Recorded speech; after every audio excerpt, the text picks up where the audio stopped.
Hey everybody, welcome to this week's edition of Vegas Tips and Tricks, and today's tips are all about tips. That's right, tips. Everybody's favorite or least favorite thing about Las Vegas or any other place you may travel where there are a lot of people in the service industry who frankly depend upon your gratuities for a significant portion of their income. There are very few cities where there are as many people in the service industry as Las Vegas, and therefore it is probably correct to say that just about everyone you meet has their hand out. I've never really talked much about tipping in Las Vegas because it's not specific to Las Vegas. And I don't have all the answers here, okay? I'm not pro-tip, anti-tip.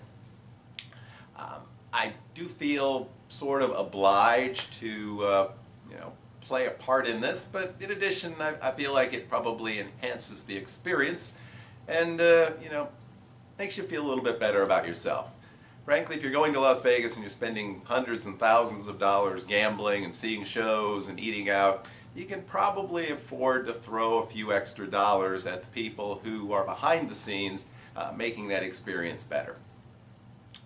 I am sure that everyone that watches this video is going to have a different opinion about tipping and about what is the appropriate level to tip. If you have other ideas, other opinions about that, please go ahead and leave them in the comments. I'd be interested in your take on tipping, what you tip for various services and why you feel that's appropriate. I do think there is a kind of sliding scale here. Obviously, if you're playing in high-limit blackjack rooms, I think maybe you can probably afford to give the cocktail waitresses a little bit more of a gratuity when they bring you your cocktail. But what we're talking about is your basic sort of working class people, much like myself. So what we talked about last week, we talked about airport transportation, Uber, Lyft, taxi cabs, limos. My thoughts on that is a formula that I took from someone, and I don't know where it came from, but generally with a cab ride, if the price of the ride is less than $10, I'll usually round up to the nearest whole dollar and plus $1. So typically, and I'm not going to give them change. So if it's like $8.25, I would probably tip them $2. Okay. If you're somewhere between $10 and $20, I would up that by a corresponding amount. So now, say its amount is about $12, I probably would go ahead, round that up a couple of dollars. So let's say $12.20, I'd probably give them $15. So, it ends up being probably around 20–25%. And maybe that's a more complicated approach. But a lot of times, let's say you have a cab ride, it's like $8.30, you give the guy $10, you let him keep the change. Okay, that's kind of where it's at. If a cab ride it comes up to like $16.24, you give him a $20, you let him keep the change. That's kind of where I am on that. Uber and Lyft is interesting because one of those cases where you can tip in the app and the person doesn't really know if you're going to tip them when you are, ending your ride. So if the ride was acceptable and fairly short, I might just give them $1. Typically, I suppose I opt for a $2 tip on Uber and Lyft because it is less expensive to start with. If the ride was long enough, I would opt for a larger tip. So again, it ends up probably being in the neighborhood of 15, 20, 25%, but that's not a hard and fast rule. Limo driver, every time I've ever used a limo, I think I've given at least $10 to $20, and I think 20 is kind of my standard number. If you can afford to ride in a limo, you can afford to flip the guy at 20 or the young lady at 20. So that just seems reasonable to me. Mentioning $20 brings us to the $20 tip. Let me talk briefly about the the hotel shuttle drivers. Someone takes you from the Gold Coast to the Orleans or to the Strip or whatever, I usually give those people $1, or $1 per person. So there's 3 or 4 of you, maybe just throw them a 5.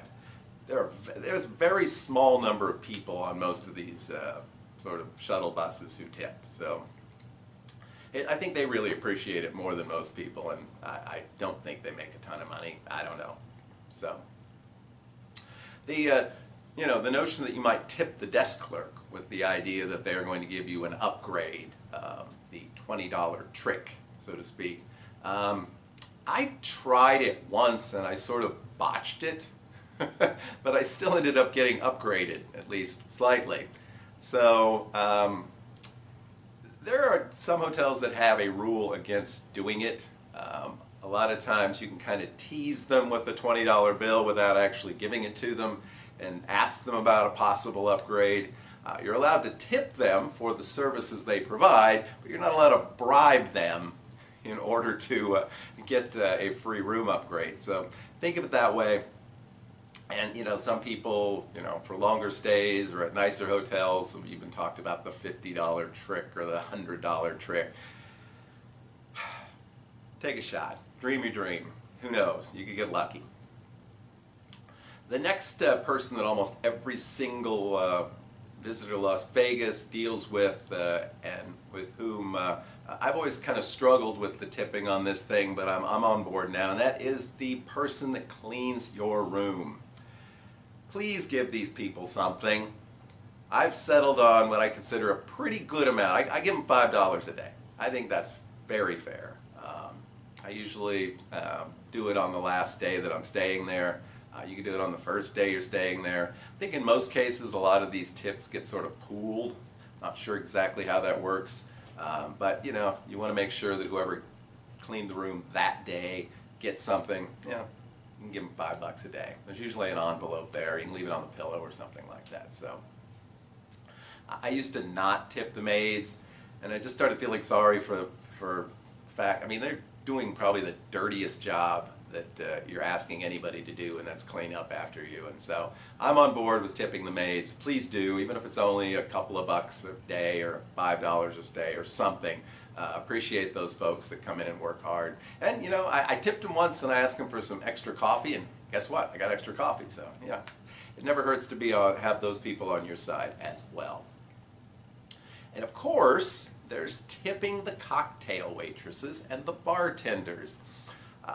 I probably under-tip by some people's standards here, but part of that is because I typically order a beer, and there's not a lot involved in giving me a beer. For the bartender, they pick it up and they pop the top and they hand it to me. The cocktail waitress just has the bartender do that. I give them $1 every time. If there were multiple people, I would go with $1 per person, and you get 3 or 4 people, I'd probably round it up to 5. If you're asking the person to make you a particularly complicated or difficult drink, particularly if you're dealing directly with the bartender, but really either way, I'd probably kick it up a little bit, $2-3 maybe. I don't know. Some people give nothing.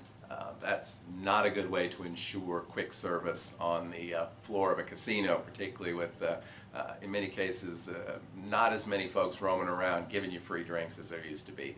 So you want to get on their good side, okay, if you want another cocktail at least. So I usually do $1 a drink, which is almost always beer.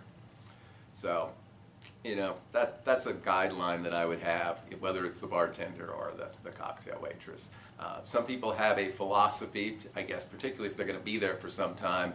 When the cocktail waitress comes around the first time, give them $5 or $10 or something, and say, hey, whatever, and they'll come around more often. But I don't know. I mean, I get that, and that's fine. But you're going to have to continue to tip them. And are they going to be disappointed when you give them $1 the next time after you gave them 10 the first time? I don't know. Try it out. See how it works for you. Like I said, I've always had pretty good luck with just $1. Unless you're playing in the high limit room, then maybe you up it by the size of what you're betting. So there you go. luggage service. My thought, probably $1 a bag here. Maybe pickup and going, so maybe $2. If you're asking them to bring your luggage up to your room, I would probably add $5 or $10 to that. I don't think bringing up 4 or 5 pieces of luggage is not at all unreasonable to give these people a 20. I think that's in line. I don't normally do that. The most time I deal with the baggage people is if I'm having them hold a bag for me for a while before I go to the airport or before I can check into the hotel. Usually I give them $1 when I drop it off, and I give them $1 when I pick it up. So valet parking, kind of similar. And I've never done this to my knowledge. But again, I would tend to think, you know, $1 or $2 when you drop it off, $1 or $2 when you pick it up. You know, if you ask them to keep it close, or you know, if you really, you know, you throw them 5, 10, 20. Again, it's a personal matter. Depends on who you are, depends on your situation, but give them something. The one I hate, but I always do it, is when you walk out of the hotel, you got your luggage, and you know the doorman guy wants to get you a cab. Well, whatever. I give him $1. But I mean, all he did was open a door and go, woo, cab. But hey, I guess they have to make money too. So those are really the tips that I've encountered. Obviously, you know, the same rules apply in a restaurant. I always go at least 20%. I would point out that Las Vegas has a lot, not as many as it used to, but a lot of sort of meal deals where, you know, you may be getting something that you would normally pay $15 or $20 for maybe $5, $6 or something.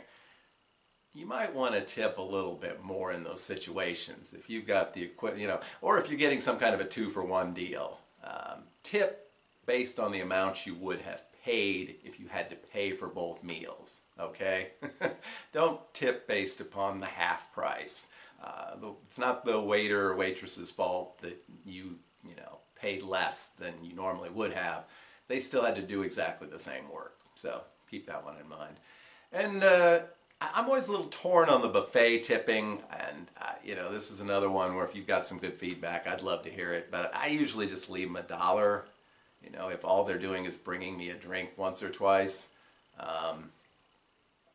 Again, if it was a large party or several people, then yeah, you know, you would raise that accordingly. You know, a couple, you know, $2, $3, but you know, you can always throw down $5.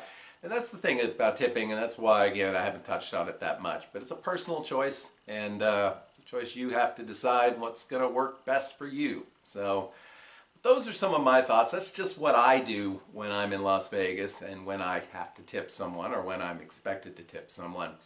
Would love to get your feedback on that. And speaking of Las Vegas, in 1 week, I will be doing a special podcast because I will be going back to Las Vegas in 10 days. I'm going to talk a little bit about my plans for the trip, talk a little bit about some Vegas news and information, and just kind of get you ready for the excitement of my February trip. So I noticed I'm wearing exactly the same shirt as I did last Saturday, but I did get my hair cut, so you can tell that I didn't record this on the same day at the same time, and that I haven't been wearing the same shirt for an entire week. Anyway, again, please like this video. Hope you like our new sort of lead-in with our fancy upgraded Vegas tips and tricks song.